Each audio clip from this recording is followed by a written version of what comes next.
जो पार्वती की तरह सुखी रहो। पुजारी विष्णु प्रसाद जी, आज हमारी शादी की 25वीं सालगिरह है। आज ही के दिन 25 साल पहले आपके पिता पुजारी शंकर प्रसाद जी ने हम दोनों का मंगल विवाह किया था। उनके आशीर्वाद, उनकी शुभकामनाओं से हमारे ये 25 साल बहुत सुख शांति से गुजरे हैं।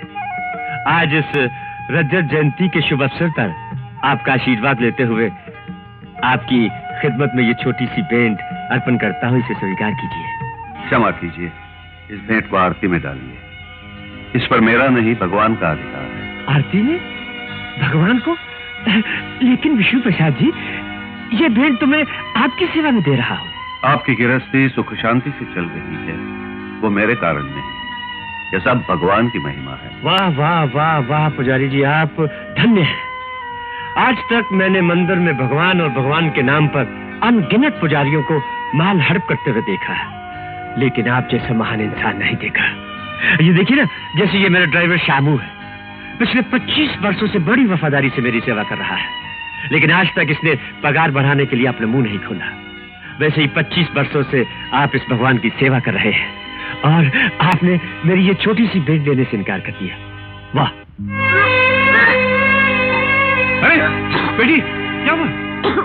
कुछ नहीं, थोड़ी पतली हो रही थी। क्या हुआ? What happened? क्यों थे? वैसे जो बढ़ गई तो उल्टियां कर रही है। उल्टियां आपकी दवा से? क्या बात कर रहे हैं चौधरी साहब, ये एसिडिटी के कारण थोड़ी हो रहा है, ये तो उसके कारण हो रहा है। अब क्या बताओ इनको। अरे आप नाना बनने वाले हैं। नाना? मैं? बेटी?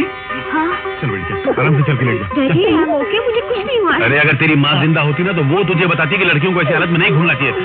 आचार, वो जो भी हो, तो काम कर, डॉक्टर ललिता को फोन कर, बोलना जल्दी आ जाए। डैडी, उसे फोन करने के बेटी तो बहुत बुद्धि, कोई कभी बात नहीं बनती। चल चल। डॉक्टर ललिता, क्या करता है?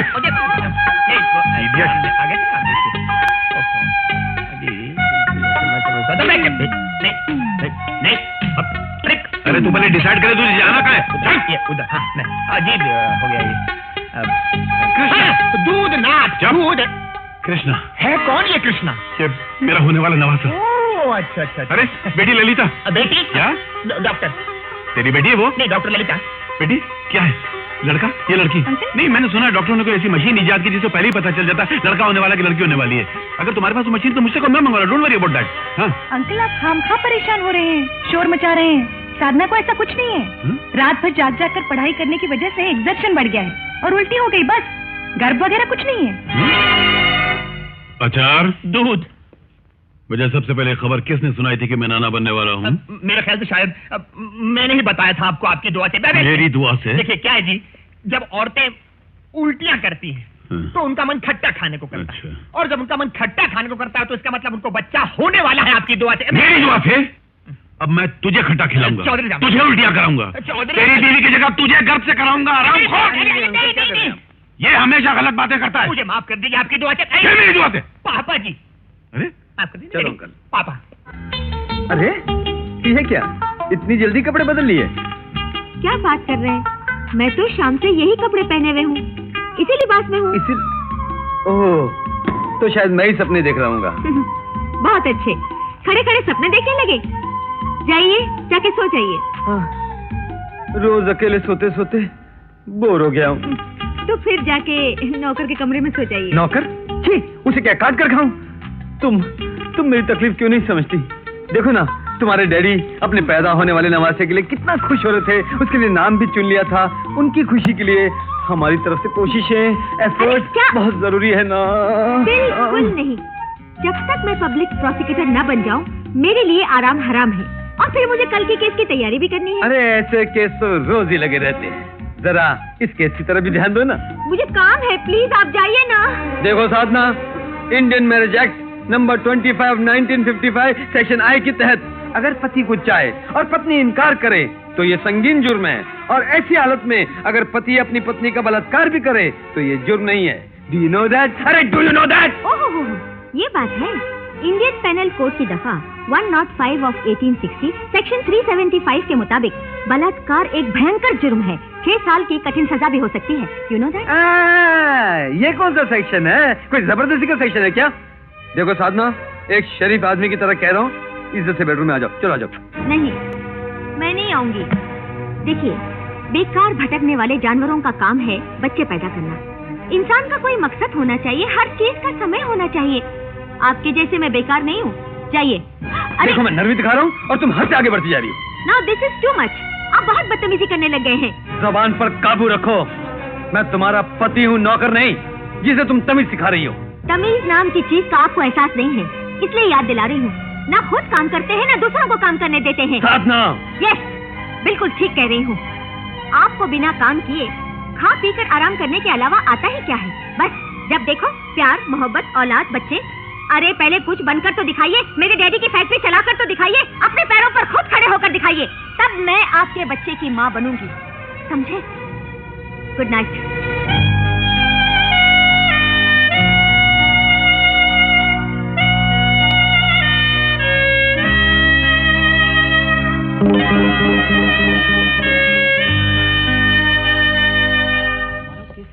Ladies and gentlemen, there is a wonderful news for Sadhana. Sadhana को पब्लिक प्रोसिक्यूटर बना दिया गया है। अभी अभी ऑर्डर इशू हुए। Congratulations, Mrs. साधना। मुबारक हो Sadhana. Thank you very much. आज का दिन मेरी जिंदगी का सबसे बड़ी खुशी का दिन है। इसी दिन के लिए मैंने दिन का चैन और रातों की नींद हराम कर दी थी। मैं आप सबको इस खुशी में शामिल करना चाहती हूँ। अगले संडे को मेरी तरफ से पार्टी होगी और आप सब वहाँ जरूर आएंगे। Thank you, thank you. Thank you. जी देखो कौन आया। नमस्ते। बहुत बहुत मुबारक। आपका आशीर्वाद। प्रोसिक्यूटर। कैसा गार्ड? मैं एडवोकेट विजय हूँ। वो सब कुछ नहीं चलेगा। साथ रहेगा तो उधर जाने देगा, वरना नहीं जाने देगा। अरे कमाल के आदमी हो, आप इन्हें नहीं जानते? साधना जी के पति हैं ये। आप आइए सर, ये लो मेरा कार्ड। बदतमीज कहेगा। हाय साधना, सॉरी फॉर द डिले। कितना बदतमीज अंदर गेट पर अंदर आने से रोक रहा था। इस तरह कपड़े पहनकर आएंगे तो जरूर रोकेगा। क्या खराबी है इन कपड़ों में? ओह कम ऑन, कितने बड़े बड़े लोग आए हैं इस पार्टी में। आपको यहाँ सूट पहनकर आना चाहिए था। किस तरह परिचय कराऊंगी आपका इन लोगों से? हस्बैंड कहकर? हस्बैंड? ओह, हमारे वो कानून पढ़कर घर में बुद्ध का अवतार बनकर बैठे हैं। उस पर पार्टी में सूट पहनना भी नहीं आता। इस तरह कहूँ लोगों से? Don't argue with me. Hello, excuse me. Sadhana बेटी। नमस्ते अंकल। Thank you. आइए अंकल। आदाबर से अमृतलाल जी। सुनिए, आप उधर जाकर बैठिए ना, अमृतलाल जी आ रहे हैं। प्लीज उठिए, जाइए। ओह, थैंक्स।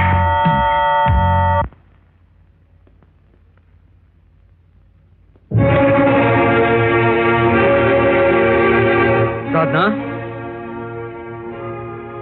साधना, साधना, मुझे भूख लगी है। उफ। अरे क्या कर रहे हैं आप? गाना क्यों बंद कर दिया? मैंने गाना इसलिए बंद कर दिया ताकि मेरे दिल के दर्द की आवाज तुम्हारे कानों तक पहुंच सके। दर्द? कौन सा दर्द है आपको? क्या तुम्हें एहसास है कि मैंने खाना नहीं खाया अब तक? जी हाँ, आप तो वक्त से पहले ही पार्टी छोड़कर चले आए थे। तो और क्या करता? एक अजनबी की तरफ बैठे हुए लोगों की नफरत भरी निगाहों के नश्तर सहता रहता। I don't understand. इसमें नश्तर और अजनबी की क्या बात है? पार्टी हमने अरेंज की थी और हमारा फर्ज था कि हम मेहमानों का ख्याल रखते, उनका स्वागत करते। क्या क्या इस घर में सिर्फ आए मेहमानों की इज्जत की जाती है, अपनों की कोई इज्जत नहीं है? क्या मतलब है आपका? देखो साधना, हम दोनों बचपन के साथी हैं, साथ खेले साथ पढ़े, इसलिए मैं तुम्हारी हर बात बर्दाश्त कर जाता हूँ। लेकिन तुम अपनी हद, अपनी मर्यादा से आगे बढ़ती जा रही हो। ये बात मेरे बस के बाहर हो गई है। साफ साफ कहिए, आप कहना क्या चाहते हैं? जो मेरी पसंद थी, वकालत का पेशा, उसे करने से तो मना कर दिया। अब पति के दर्जे से तो मत गिराओ। तो दर्जे में रहिए, किसने मना किया है? अगर तुम्हारी नजरों में इसे जीना कहते हैं तो मैं वकालत फिर से शुरू कर रहा हूँ। इस घर को छोड़कर दूसरे घर में रहने जा रहा हूँ। इस घर में आपको किस बात की कमी है? इज्जत की कमी है, खुददारी की कमी है। जब तक घर दामाद बनकर रहूंगा, बेशर्मी और बेइज्जती की चोट सहता रहूंगा।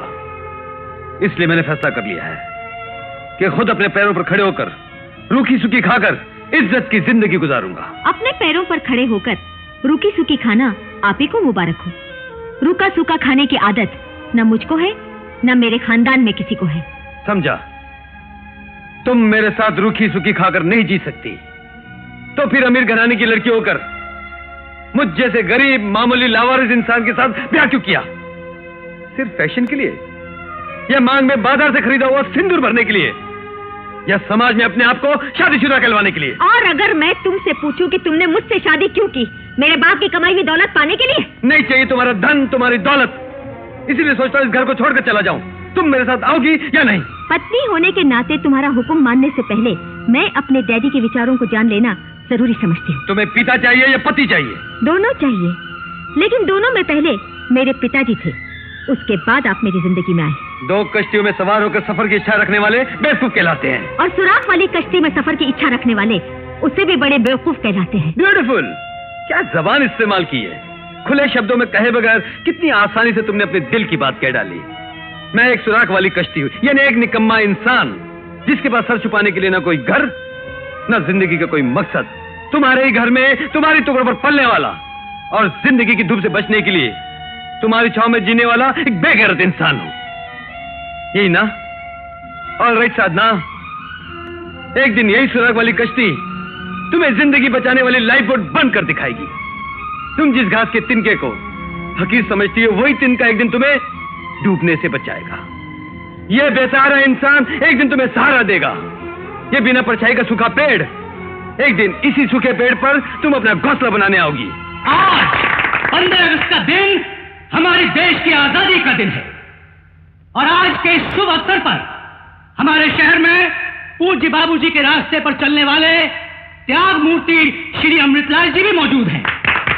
अब मैं अपनी ओर से और आप सबकी ओर से श्री अमृतलाल जी से प्रार्थना करूंगा कि अपने शुभ हाथों से पवित्र तिरंगे को लहराएं।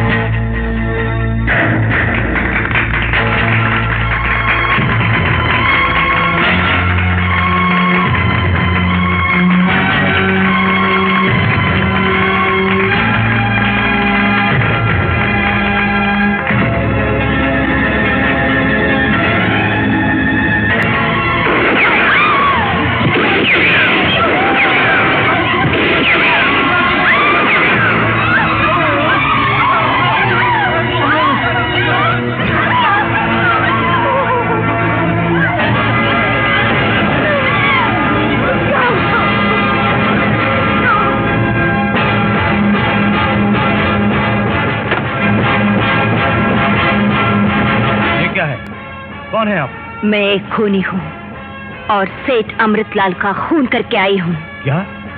अमृतलाल जी का खून? हाँ, इसी रिवॉल्वर से किया है। ये मेरे पति का रिवॉल्वर है, जो पनवेल पुलिस स्टेशन में सर्किल इंस्पेक्टर है। हवलदार, बंद कर दो इन्हें। चलो। हाथ छोड़ो।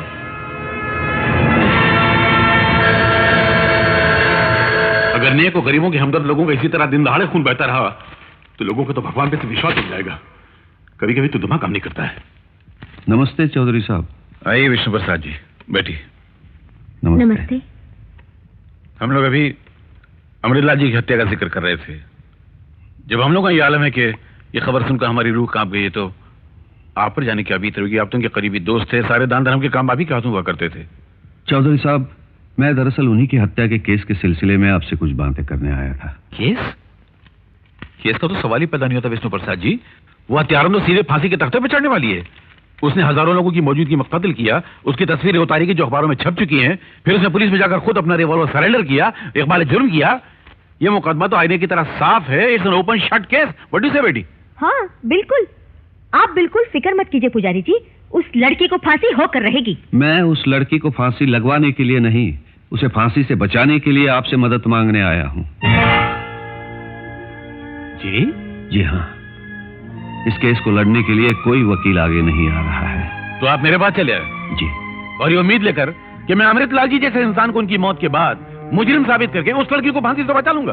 अगर आप ऐसा करेंगे तो आप धर्म की सेवा करेंगे, इंसानियत की खिदमत करेंगे, इंसाफ का सर दुनिया में ऊंचा कर देंगे। चौधरी साहब। विष्णु प्रसाद जी, लगता है अमृतलाल जी की मौत के सदमे ने आपका दिमागी तवाज़ुन बिगाड़ दिया। आप बहकी बहकी बातें कर रहे हैं। मैं बिल्कुल होश में हूँ चौधरी साहब। आप अमृतलाल जी के बारे में कुछ नहीं जानते। वो 2 सूरतों वाला इंसान था। देखने में देवता लगता था, लेकिन असलियत में वो गुनाहों का देवता था। पर्दे के पीछे उसकी गोरख धंधे वाली सूरत नहीं देखी आपने चौधरी साहब? पर्दे के पीछे गोरख धंधे वाली सूरत, वो क्या थी? वो इस वक्त तो मैं आपको नहीं बता सकूंगा चौधरी साहब। कमाल करते हैं आप भी, तफसील तो बताते नहीं और कहते हैं पर्दे के पीछे उनके गोरख धंधे थे। और अगर थे भी तो आज तक आप खामोश क्यों थे? उनके मरने के बाद आपका मुंह कैसे खुल गया?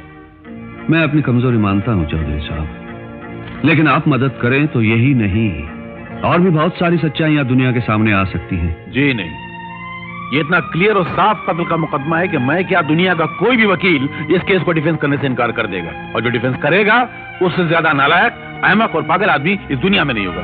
आप मेहरबानी कीजिए, जाइए यहाँ से। नमस्ते। ठहरिए पंडित जी, ये केस मैं अपने हाथ में लेने के लिए तैयार हूँ। जी? पंडित जी, हैरान होने की कोई बात नहीं है। आपने सारी जिंदगी भगवान की सेवा की है। आपकी बातों पर विश्वास करते हुए मैं ये केस अपने हाथ में ले रहा हूँ। आप सच कह रहे हैं बाबूजी? पंडित जी, मैं बिल्कुल सच कह रहा हूँ। आप निश्चिंत होकर जाइए, मैं शाम को आकर आपसे मिलता हूँ। धन्य हो विजय बाबू, धन्य हो। आप फिर एक बार साबित करेंगे कि भगवान मजलूम की रक्षा के लिए कहीं न कहीं से किसी न किसी को भेज ही देता है। मैं शाम को मंदिर में आपकी राह देखूंगा। मैं चलता हूँ।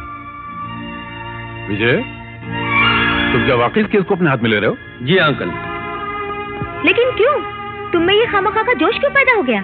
जोश नहीं पैदा हो गया, बल्कि मैं ये साबित करना चाह रहा हूँ कि मैं कम दिमाग, पागल, बेवकूफ नहीं हूँ। तुम बेवकूफ नहीं, बेगैरत होते जा रहे हो। तुम्हें इतना भी लिहाज नहीं कि जिस केस को मैं लेने से इनकार कर रहा हूँ उस केस को तुम हाथ में लेने जा रहे हो। अंकल, आप जिसे हासिल करना चाह रहे हो उसे मैं हासिल करना चाहूँ तो वाकई मैं बहुत बेगैरत हूँ, लेकिन जिसे आप ठुकरा रहे हो उसे मैं हासिल करना चाहूँ, मैं समझता हूँ इसमें कोई बुरी बात नहीं है। कल तक मुझसे पूछे बगैर तुम्हें कदम नहीं उठाते थे, और आज तुम्हें अपना अच्छा और बुरा समझने की तमीज तक पैदा हो गई। तुम्हें जिंदगी की राह पर चलना मैंने सिखाया, और आज उन्हीं पैरों के तले मेरी इज्जत को रौंद रहे हो। तुमको जबान मैंने दी, और आज उसी जबान के बल पर तुम मेरे मुकाबले में खड़े हो रहे हो। मैं आपके मुकाबले में खड़ा नहीं हो रहा हूँ अंकल, मैं जुल्म और नाइंसाफी के खिलाफ खड़ा हो रहा हूँ। इस वक्त मैं तुम्हारे ससुर नहीं, तुम्हारे सीनियर की हैसियत से कह रहा हूँ विजय, कि तुम इस केस को अपने हाथ में नहीं लोगे। आई एम सॉरी सर, मैं बहुत दिनों तक आपका जूनियर रहा, और अब ये जूनियर अपने सीनियर की तरह खुद अपने बल पर नाम कमाना चाहता है। Vijay, you are going too fast, but study and very study. देखा आपने इस नालायक पति को? कितना घमंड समा गया इसके सर में। इन हाथों से पाल पोस कर बड़ा किया मैंने इसको, और आज इन्हीं हाथों को काटना चाहता है वो। अब आप में इतनी हिम्मत आ गई कि मेरे डैडी के साथ जबान दराजी करने लग गए? मैं तुम्हारे डैडी के साथ जबान दराजी नहीं कर रहा था, बल्कि अपने सीनियर वकील के साथ बहस कर रहा था, जिन्होंने मुझे बहस करने की तालीम दी। और अगर वो मुझे ये कहें कि तुम अपनी तालीम और लियाकत का इस्तेमाल मत करो, तो ये जुल्म है, और जुल्म के खिलाफ लड़ना हर इंसान का पैदाइशी हक है। क्या वो सिर्फ तुम्हारे सीनियर हैं और कुछ नहीं? अपनी बेटी तुम्हें सौंपकर जिस एडवोकेट चौधरी ने तुम्हें अपना दामाद बनाया, समाज में इज्जत दिलाई, क्या वो चौधरी तुम्हारे ससुर नहीं है, सिर्फ सीनियर है? नहीं, वो मेरे ससुर है, लेकिन जहाँ तक मेरी इज्जत का संबंध है, वो मुझे भीख में नहीं चाहिए। मैं अपनी इज्जत खुद कमाना चाहता हूँ। अगर आप ये समझते हैं कि ये केस जीतकर आपको इज्जत और शौहरत मिल जाएगी, तो ये सिर्फ आपका वहम है, एक ख्वाब है। फैसला सुनाने वाली तुम हो या जज साहब? हर बात का जवाब देना आता है, लेकिन मेरे डैडी की इज्जत और शौहरत का ख्याल नहीं आता तुम्हें? मेरे डैडी ने तुम्हें पाला, मेरे डैडी ने तुम्हें पढ़ाया, मेरे डैडी ने तुम्हें खिलाया, सारी जिंदगी मेरे डैडी के घर में रहते आए हो, और आज हमारे घर में रहते हुए हमारे पीठ में खंजर भोंक रहे हो। साधना, साधना, मैं गरीब किसी की पीठ पर क्या खंजर भोंक सकता हूँ? अपने लिए तो 2 निवाले नहीं खरीद सकता, तो किसी की पीठ पर भौंकने के लिए खंजर कहां से खरीद सकता हूँ? और ना ही ये मेरी आदत है। वैसे भी मैं महसूस कर रहा हूं कि अब मैं इस घर में किसी से निभा नहीं सकता। कदम कदम पर निराश करने वाला माहौल है, और मुझसे इस माहौल में जिया नहीं जाएगा। और इसीलिए आज, बल्कि इसी वक्त इस घर को छोड़कर जा रहा हूं। तुम्हारे पिताजी की मान मर्यादा, इज्जत, शौहरत को हिफाजत से इस घर में छोड़कर जा रहा हूं। आज से समझ लो, मैं मशहूर एडवोकेट चौधरी कैलाशनाथ का दामाद नहीं, बल्कि MA LLB advocate Vijay Kumar हूँ। अब हमारी मुलाकात सिर्फ अदालत में होगी, पब्लिक प्रोसिक्यूटर साहिबा।